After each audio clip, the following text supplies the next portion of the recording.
Good day mga ka-soilmate at kapwa ko retirees. It's November 1st dito sa Langley, BC, Canada. And tapos na ang trick or treats kagabi. And so, ang asawa ko ay naghahanda naman ng Christmas decoration. Ito, nag-start na siya. Nakita nyo, kanina medyo gloomy. But then, now, lumiliwanag. So nakakatuwa yung iba kong halamang ipinasok. Iba na buhay, iba na maalam na. No? Pero at least more pa rin yung buhay. And hoping hanggang Christmas. So last night, nagtayo ng Christmas tree itong aking anak. Oh, yan. 7 feet tall. Kasi sabi nila tapos na ang Halloween night. So they wanted to start November with Christmas decoration. So first day, hindi ko alam what theme ang gagawin nila together with my husband. Ako taga appreciate. Ito yung mga sample na decoration, 2 container yan. Every year merong theme ang husband ko. Ako, ang gusto ko lang, it's either angels or Santa Claus. Ganito, kahit nasa Canada kami, yung tradition na kamulatan ng mga anak ko na nagsiset up ng Christmas tree, ng different theme, ay nagagawa pa rin. No?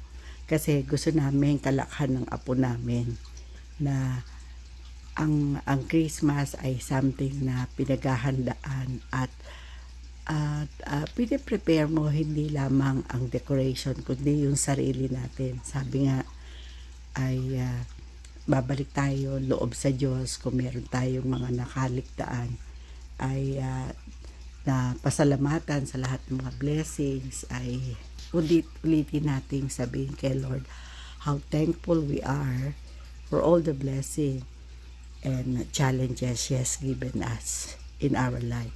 Sa katulad kong retirees, mas marami na akong nai-spend na time joining my husband to decorate our area.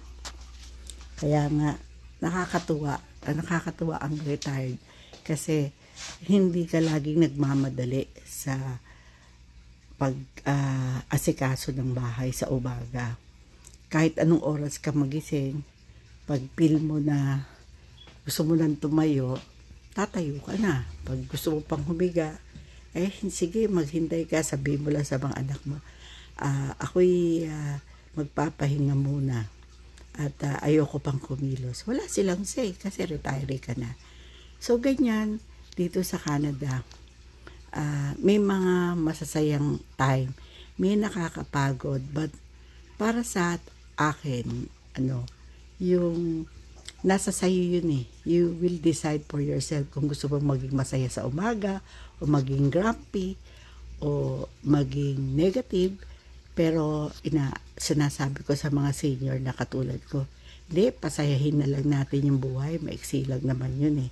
Make the most of it. And so, tulad ko, ini-enjoy ko lahat ng dinadala ng anak ko pagka nagtatrabaho siya. May dala siyang Christmas decor. Thank you Lord. At nakakatuwa naman, ang ganda ng mga choice niya. Ito yung latest niyang Alam niya na mahilig ako din sa ganitong type na wreath itong garland. Ang ganda-ganda. Tuwan-tuwa nga ako nung binuksan niya yung box kahapon. Sabi niya, Mama, donate mo na yung old one mo para new look naman tayo. Except yung mga Christmas ball na pagkalalaki na nabili ko sa superstore about siguro mga 3 years ago. Parang ayoko i-give away yon kasi kahit yun lang ang decoration ko sa Christmas. Tapos ganitong kalaki yung Christmas tree. Yan.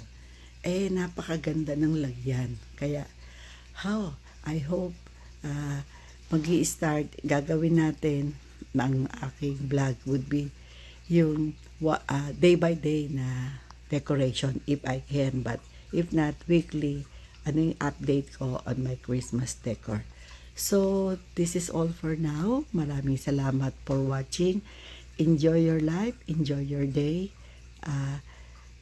Keep hoping kasi ang Christmas ay hindi lamang gratitude month, at sinasabi din to ay joy month or month of joy, month of love and hope.